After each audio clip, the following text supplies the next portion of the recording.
And I was thinking about how through the first Adam, we had the understanding of sin and death, and then through the last Adam, through the death of the last Adam, we have that everlasting life that we were separated from in the very beginning. Yep.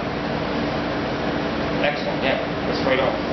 That's right on. And actually, I had written in my notes here, if you can see it on the page, 1 Corinthians 15, 42 to 45, 44, 45, because I think that actually lays out very clearly in 4 parts what the first Adam is. So the pre-tree of life Adam looks like this, and the post-tree of life Adam looks like this. If that makes sense. Perishable, sown perishable in dishonor, in weakness, natural. Raised imperishable in glory and power, spiritual. And I think the spiritual and natural piece really isn't about being embodied or disembodied, but it's really about having the mind or the spirit or the heart of God. It's really that sonship, daughtership piece of now having that image. You know, Paul says in Romans 1 that people have traded the glory of God for idols, for created things. You see? Scientists say we use how much of our brain? 10%? 10%? 10%? It's both, right? Yes. But I think that, well, I think the thing is, though, is there's something about, you know, Romans 1 talks about the futility of the mind. And there's something about that brokenness that has occurred, the corruptness of that original creation, but also the hope of the higher recreation as we become image bearers, as we kind of grow up into that by way of Christ, through Christ. And ultimately, literally, through death and resurrection. That's what 1 Corinthians 15 is all about. Again, that's a lot of information. Any other questions or comments? I want to have one last little piece, which really is a discussion. You don't have to spend a lot of time on this. Are you guys okay going till 9? Is that okay? All right, let's just, I just have 3 questions then, right? Really for discussion. I don't have any talking points here. But on your outlines there, empowering through health, I want to kind of hit on these 3 things, God, others, and land, and say, if to image God is to create life, so to speak, or to be participants in life, how do we do that as healthcare providers in these 3 arenas? So the questions I put are, how do we point to God as the source? Like this picture. This picture, you see, that Revelation gives us, it's all about God being the source, you see. From the throne flows the river. From the throne and from the river grow the trees of life. It's all, He's it. Life is where God is. He brings us into His home in the garden. He brings us into the holy city. So how do we point to God as the source in healthcare? How do we empower others through healthcare? And how do we provide a place of shalom? So environment. I think environment makes a big difference. And you know, you guys are young in the healthcare professions. What does it look like over your lifetime to maybe do medicine differently? Or to influence the way medicine's done?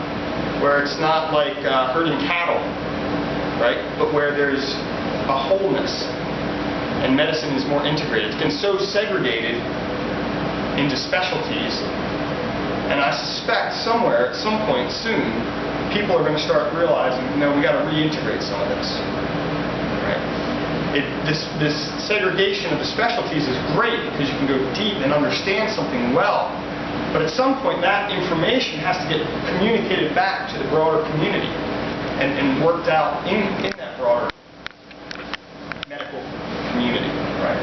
So, can we kick that around? Any thoughts? Start with the first one. How do we point to God as the source? Yeah. Faith stories. Faith stories? Where we take our own experiences in our own lives, where God has either brought healing or has provided us a source of hope. the source of our desire to even live or be or care for others, with us as the kind of like the example. Might be easier for people to understand. Okay, well, if it worked for him. Yeah, sure. I think we had an institute day earlier today, and Dr. Hollander said we have to recognize that we're powerless. That recognition as a health profession is that we can't do anything to give them eternal life. That comes from God, and that because a lot of times when we hit residency, we're not, or even our clinical years, we're on the floors, we expect to be saving this person's life. That might not be at the point. So just recognizing through our career and training that we're powerless. Yeah, I think that's great, because actually I think a lot of what winds up happening in practice, in hospitals or in medical practices, is you do have to go through so many patients so quickly, you really don't have time for that dialogue very often. And so I think the nonverbal can often be you understanding just that. Because I mean, as I understand it, in medicine, like in your training, they merely train you to think like you have that power, that it lies in your hands. And you almost have to really work very hard to counter that, as I understand it. Of course, these days there's so much litigation that patients have all kinds of say in what you're doing to them. But they don't trust you anymore. Yeah, go. I'm sorry, tell me your name again. I'm sorry. I'm Mary. Mary, okay. Just going off of that, I was just thinking when the question was posed, I was thinking about how it's really that nonverbal way of an attitude of really humility for patients and people that we're working with. Not only that, but even to be open to our own weaknesses as well, to really share that, knowing that we're powerful. That's good. And verbally, what if you just said God bless you? I mean, wouldn't that seem, I don't know, to me that seems, I've never heard a doctor say that to me. That would seem weird. You're the doctor. Like, aren't you healing me? I don't know.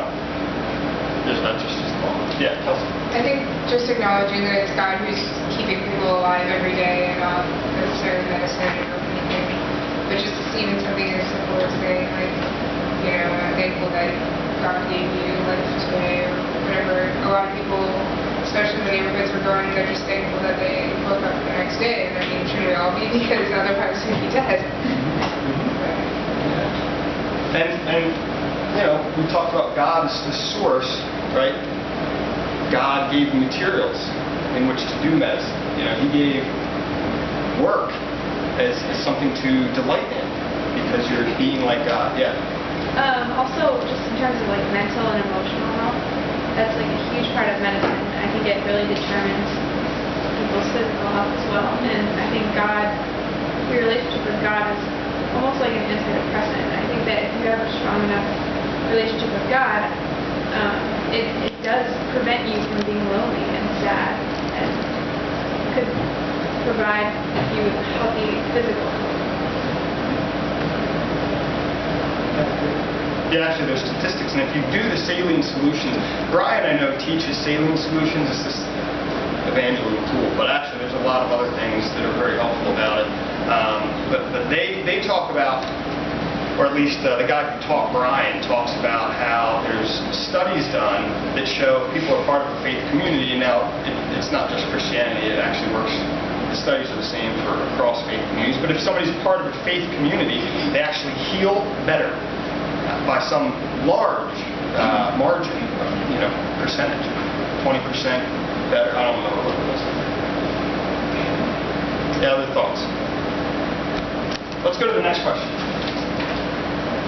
How do we empower others through healthcare? If God's in the business of helping us become His image bearers, and frankly, I often disagree with His methods, right? Because, you know, murders his son, I mean, he really puts his people through it to a degree, right? So I might do things differently, but at the same time, I suspect I would get very different results. Anyway, but that's what business he's in, right? And he's actually not messing around about it. He's quite serious about it. He's so serious, in fact, that he does things that, surgery can be painful to patients, especially before they have anesthetic, right? But God often does surgery to us, and it's often very painful. But he's about empowering us. He's not just a puppeteer, but he empowers us. He enables us. He kind of, go on, man, you can fuck it out. You can do it. How can we do? What would that look like in medicine?